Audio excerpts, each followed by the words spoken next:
Hey, thank you for tuning in to Music Marvels with Achickwitbeatz and Breezy Gipson. I am music producer Achickwitbeatz, I'm entrepreneur Breezy Gipson. and we're glad that you're here with us and have tuned in to hear all the goodness that we've got lined up for you, which of course includes beats by yours truly, tons of music industry news, and some trends that we've been seeing. And, I'm just kind of excited about this episode. Of course, a super huge shout out to our home stations, Grander Radio out of Grand Rapids, Michigan, and Sparks Radio out of Atlanta, Georgia. Yes, yes, indeed. Yes, indeed. Oh, yeah. All right, so without any further ado, we're going to go ahead and get it started. Okay, sounds good.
Achickwitbeatz and Breezy Gipson on the Music Marvels Radio Show.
fam, this is Breezy Gipson from the Breeze team. How would you like to see an online platform that brings you people who've already indicated that they're interested in your particular type of business? Whether it's your music you're selling, hip-hop clothing, you got a restaurant or a cafe, or if you're an entrepreneur or agent for a business. Visit me at breeze2cheese.com. That's using the number 2, breeze2cheese.com, or click my bio link on my Instagram profile to see a live demo of how this can help you get more customers and make more money. Hey, this is Achickwitbeatz. I am a multi-genre music producer and strategist to indie artists and labels. Visit my website, achickwitbeatz.com, for resources for artists and instrumentals available in various genres for songs, vlogs, blogs, podcasts, themes, TV, film, commercials, and more. Once again, that's achickwitbeatz.com, ACHICKWITBEATZ. Let's make something happen. All right, we're back with music industry news. Everybody has been talking, since we last spoke, about the whole artist-centric model that Universal and Deezer have cooked up. And so, it's still just buzzing in headlines. And one of the things that we thought might be kind of helpful to dive a little bit deeper into are some of the 3 key elements that have come from this artist-centric model. So basically, artists who attract over 1,000 plays per month from over 500 unique listeners on Deezer will be paid double the royalty rate of artists who do not. This royalty rate will double again if a play of the artist's music is actively searched for versus algorithmically suggested. So this means that if both meeting the criteria of 1 and 2 will give artists 4 times the money per stream as an artist who doesn't meet either. So those are the 2 main things. And something else that Music Business Worldwide had pointed out is that Deezer plans to replace non-artist noise content on its platform with its own Deezer-made content in the functional music space. So they're going to exclude themselves from any royalties when users play these tracks, which will increase the overall royalty pool for everyone else. And so, these things are very, very interesting to point out, primarily because of this non-music noise. A lot of times people have maybe brown noise, white noise, some other types of things that people like to listen to throughout the day for various reasons. So if these are actually kind of eliminating some of these and then doing it themselves, it kind of keeps the difference, I guess, or it highlights the value, as you will. Like, basically, someone's song shouldn't get paid the same amount as someone just breathing into a microphone for 30 seconds or however long it might be. And so with them actually working to kind of correct this will make things better for artists in general. So yeah, definitely some good information to take away from that.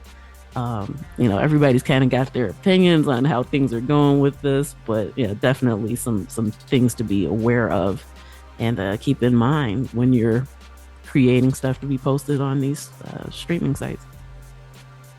Yeah, well, another great opportunity that has popped up. And so, as we've said before, don't sit on it, and let everybody be in a big rush and then they take up all of the opportunities, if that's possible. But yeah, great opportunity. So if you're a rising artist, better jump.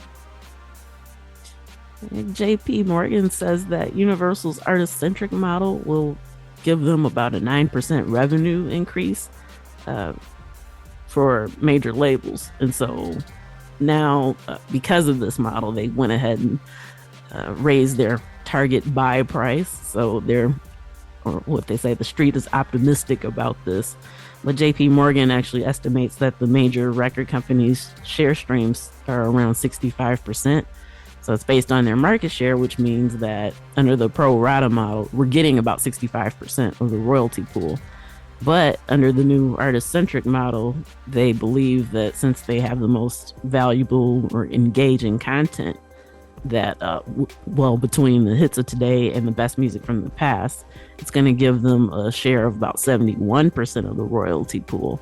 So basically, JP Morgan says, hey, the majors are going to be making some money off of this, especially if it becomes more widely adopted, which we can definitely anticipate, I believe. Not sure how long some of these other streaming services are going to take to follow suit, but with all the buzz that's been going around about this, and then actually see these share prices reflecting the optimism from it, it's only a matter of time before they kind of fall in line. But yeah, if this is widely adopted, then, hey, it's going to be a huge bump in the major subscription revenues. So some good information to have there. Yes, it is. So, I mean, so you guys stick to your guns, if you want to come up and take advantage of these news stories that are coming out. I mean, they're not slowing down. These stories are coming out left and right. And so keep your ears open. Might be something that's a fit for you, or might be something that can help you in the long run when you know what a major record company is doing with its pricing of the shares of the streams and such. Mm-hmm. All right, YouTube Music. For any users, you may have noticed that it's gotten a little more social, and now that there's you can add comments to the now playing screen.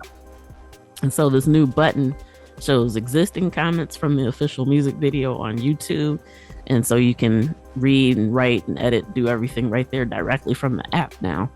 So, I could see a lot of people finding some use in that and wanting to take advantage of that. So once again, as an artist, it's definitely important to know when these places make these types of things, because it lets you know if users are going to be more drawn to it, if you will. So heads up for any music artists, make sure that your music actually gets distributed to YouTube Music, not just uploading it on YouTube, but actually via the distributor, because I could see this attracting a lot of people, probably a younger crowd, I imagine. So hey, why not capitalize on that and make sure that your music's where the people are going to be? Yeah, well, I got a question. Maybe you can help the listeners or help me. Why is it that a lot of the musicians, they turn that off?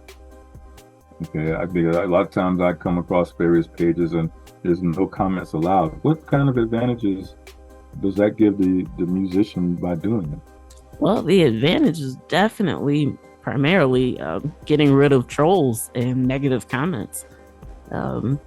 There's often a community of people that kind of like to bring people down, and that's one of their favorite places to hang out. So, if trolls are under the bridge, that YouTube comment section is typically the bridge. So that's primarily the reason. Or you've also got people that like to promote and advertise whatever it is that they do in the comment section as well. But the huge disadvantage to that is that you lose some of the engagement anytime it's turned off. But you got to kind of wager, what's worth it to you. Do you want the engagement or do you want your sanity? So, definitely something that you kind of have to take on a piece by piece basis and determine, what works best for you.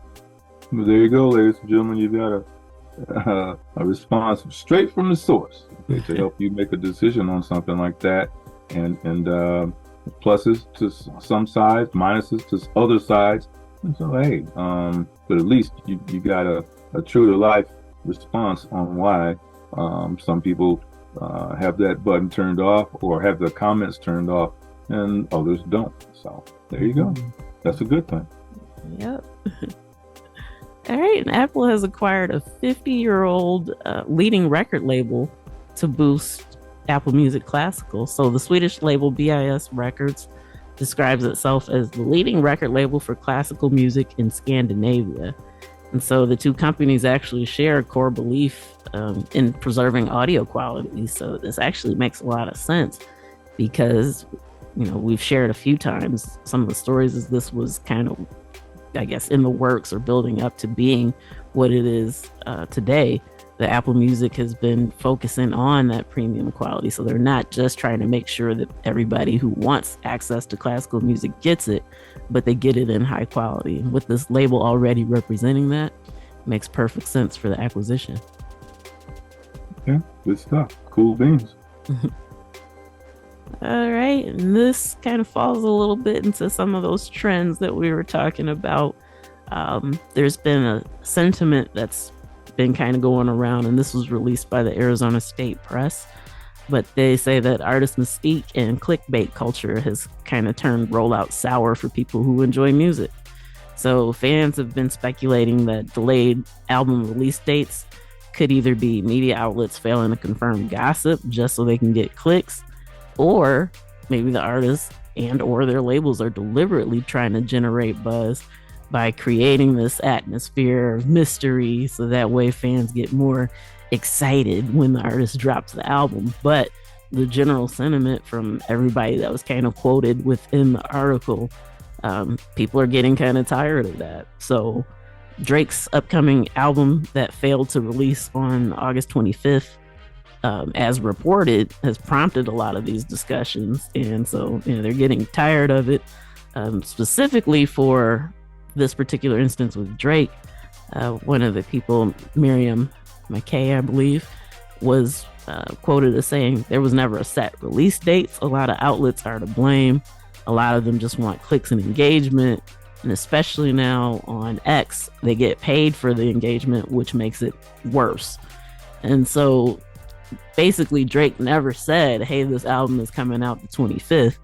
But since he had posted an album cover that week, and then, with the title of it and everything, that's when the speculation kind of set in. And all these media outlets were just reporting on it as if they had it as straight facts. So, somebody's lying. Neither is the label or the outlets. But I'm kind of leaning towards the outlets because, and I'm just going to share this so that way the listeners are aware. I didn't realize that this was such a widespread problem. But if you take a look at what was even happening when Puffy was rumored to be giving the publishing rights back to some of the artists of Bad Boy, that came from an Instagram post. But all these major outlets started picking it up as if they had heard it directly from him or his team immediately. Like, there was no time for fact checking. You went into these articles and then it was just pictures of the Instagram posts. So, there's definitely a culture going on where everybody's trying to be the first to report it and not doing the due diligence. But then again, like I said, I wouldn't put it past labels to use this as a tactic, because as long as you're talking about the artist, then, what they say about all press is good press, or however you want to word it. But that's not necessarily the case, and fans are becoming increasingly aware that this is a common thing, and they're kind of sick of it. So, with that being said, you got to realize there's multiple ways that people try to generate buzz, be it good or bad. And as an artist, it can be kind of tempting to use some of these tactics just to kind of get your numbers up. But you don't want to disappoint your fans repeatedly doing shady tactics like that. Well, that's a byproduct of all the music. That's taking the spotlight away, in my opinion. Okay, the spotlight should be, hey, the music itself. Okay, and they're settling on all of the outside noise, and okay, I guess you say, like, the folks troll under the bridges. Me personally, I don't have enough time. My day is too busy to even do that kind of thing or even think about that kind of stuff. But I guess there's people out there that they live and die on that. So wow. Yeah, they do. And the other side of that too, the lesson that could be learned in that is that you can't necessarily trust all these outlets. Because they're trying to get their advertising revenue in. They're trying to get paid just like everybody else. So yeah, you got to consider the source. When they're telling you where they get this information from, check it out, think critically. Don't accept everything at face value. Oh, well, something about that.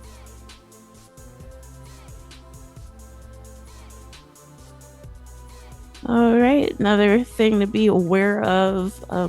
is that lack of access to funding and resources are considered a major challenge facing the Nigerian music industry. So, at a recent forum, the CEO of Osis Vision Music, which is Mr. Lucky Economegaly, I believe. I probably butchered it, but basically stressed the need for government to continue to invest in the industry because they're saying that, hey, it creates employment opportunities for millions of Nigerians and contributes to the GDP, gross domestic product, generating revenue from exports and boosting the tourism industry. So he says if the government can invest more in the industry, the sector will help the nation grow, which makes perfect sense. And especially since we've been sharing, how many companies are trying to make sure that they have a division operating in that area, lets you know that there's a lot of talent there. And so he's saying, hey, with the right money, we could actually, help Nigeria out just by creating the music that we've been making. And so, just a heads up, something going on there. And chances are, if this kind of picks up more steam, the government might make more investments, which means more opportunities for artists there. So yeah, just again, another trend to be aware of, and to make sure that you keep thinking globally, not just locally. Yeah, absolutely. And we said it once, we said it 1,000 times. Okay, don't just feel like you're making music for the folks around the corner in your hood. It's not about that. Okay, if that's where you are, then that's fine. Okay, but there's going to be folks that are thinking counter to that, and they're thinking big. So you never know. When just the smallest creation, artistic creation with your music, and in another country, it can blow up. Mm-hmm. Been doing it for years, right? Yeah, absolutely. All right, this one, basically something else that we've been seeing. We've been talking about the whole rap music on trial, but just in case you haven't heard, there was a rapper arrested on a murder charge after allegedly writing a song and then making a music video about the crime. So the warrant says that detectives noticed that the music video had, quote, a sufficient level of similarity to the murder, and his lyrics were a confession as they contained details that weren't released to the public. So one lyric that was included in the warrant is, park the car, double back on feet, the smartest way to slide, drove in, double lock your man, make sure you get your bod. So basically he's talking about how to commit murder. So the warrant includes the details of the killing weren't released to the public. So by him saying that and actually rapping in the video, they're saying, okay, well, the only way you could have known that is if you were there, and it was consistent with the evidence that was at the scene. So, there's kind of two sides to this. One, we already know that there's a lot of bias against rap, especially in the court system, which is why you've got, these government figures working to try to keep this from being admissible evidence, because in some cases it's creative expression. In some cases, it could be storytelling, or the artist, maybe even talking about somebody that they know as opposed to themselves. While this is true, we do still actually have some rappers that snitch on themselves in their own songs. So, there's a couple of things to be learned from that. Be careful what you're writing about. Be careful what you're rapping about. And, if you're rapping, you probably shouldn't be killing people, because there's a good chance that you might actually slip up and say something. So, first of all, just stop killing people. But there's a couple of things to take away from that story. What do you think? Yeah, it's a negative vibe, in my opinion. To capitalize on the sensationalism. Here we go again. Sensationalism. Every little thing that's sensational doesn't attract everybody. Okay, so sometimes if you're thinking you're going to get some footage, some leverage, some growth off of the sensationalism, you know, um, that ain't necessarily so. Okay, and you can mess around and get yourself caught up in a rabbit hole with this. So, you know, just as she said, don't even kill people. That's hey, that's going off the track right there. Okay, but then to come back and come anywhere near close, trying to sensationalize um, the parts of the evidence and whatever. Oh, nah. So to me, that's a no. Mm-hmm. Mm-mm. Mm. Hey, well said. The sensationalism, it kind of seems to be the theme today, doesn't it? It sure does. It Uh, sure does. I mean, a long time ago, it was the newspaper headlines, okay? But see, that's kind of waned on down over the years, over the decades with that, but so people seek other ways to put themselves in the spotlight, and especially when the spotlight can bring, especially when the spotlight can bring what's the word? It can bring attention that yeah, um, can lead to other things. So, wow. right. Yeah. And the fact that this happened after the whole rap on trial was already publicized, like you had the information to know that this bias exists. So I don't know, maybe he was gambling on the fact that more states would adopt that law. I don't know what was going on, but yeah, you're 100% correct. All right. Concord is set to buy the UK listed royalty fund by Round Hill in a $468.8 million deal.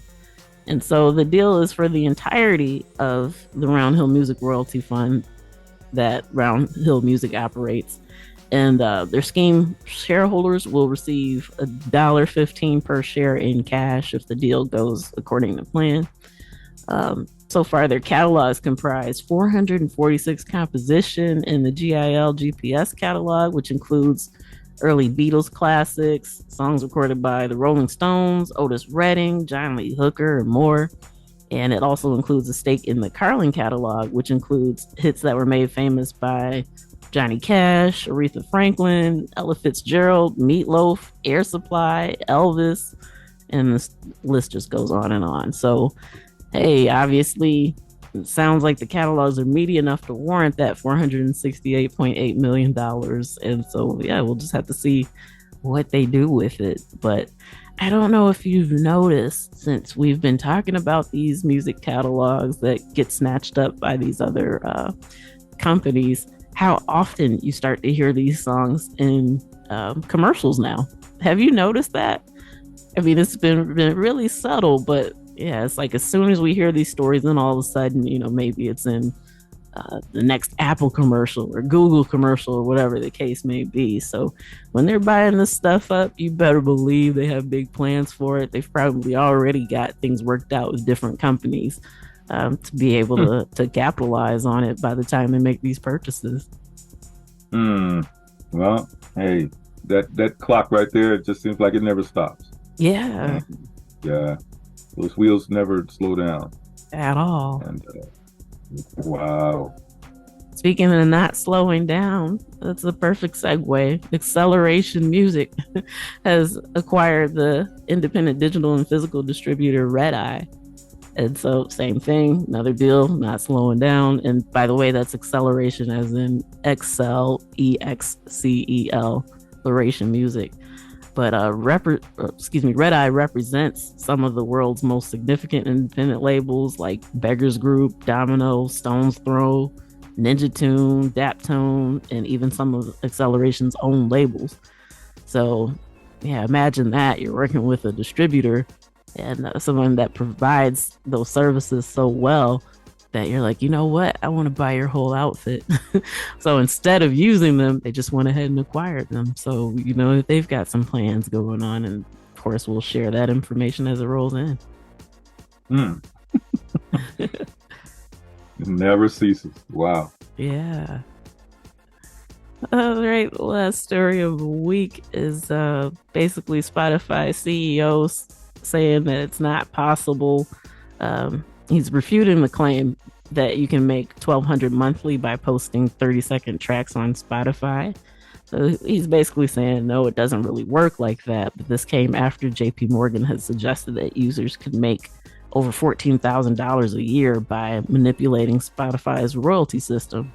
And so a spokesperson further explained and said our systems regularly detect and remove artificial streams before payouts reach significant levels. So you might be able to get a little bit, but if you're pulling in a lot of money doing something shady, they're going to know. This is basically what they're saying. But we did just share with you last week that some gangs in Sweden were actually using Spotify in a crooked manner and laundering money that way. So, I mean, the system can be exploited, but they are saying that it can't be manipulated that easily. So, I mean, there's kind of a plus side to that, to know that there's not going to be a whole bunch of people uploading 30-second songs just to be able to kind of get part of that royalty pool that so many independent artists are already fighting for. So glad that it's not that crooked, but at the same time, it could definitely use some tightening up. Oh man, I mean, the fact that folks are trying that in the first place, I mean, hey, here we go. Trying to manipulate the system. I mean, but why? Just, hey, do your thing and get out there like you got some sense. Yeah. Instead of trying to manipulate and stuff. I mean, come on, man. Come on. Yeah, very well said. Because, JP Morgan executives estimate that about 10% of all streams are artificial and generated by automated listeners. So, hey, once again, I've said it here before, and with this story, numbers can and do lie. That's some people's favorite thing anytime they want to talk about streams or sales. Numbers don't lie. Yes, they do. We know that these bot farms exist, and people can manipulate them to work in their favor. But hey, once again, something to be aware of. You just got to keep rolling with it. And like Breezy said, hopefully people just act like they got some sense and stop trying to game the system. Wow. Yeah. All right, so that does it for this week's edition of Music Marvels with Achickwitbeatz and Breezy Gipson. No, that's all. No, I know. No. Oh man, I was waiting for about 5 or 6 more, man. I mean, this is education, man. Education. I know. We'll slide some more in next week. How about that? Okay.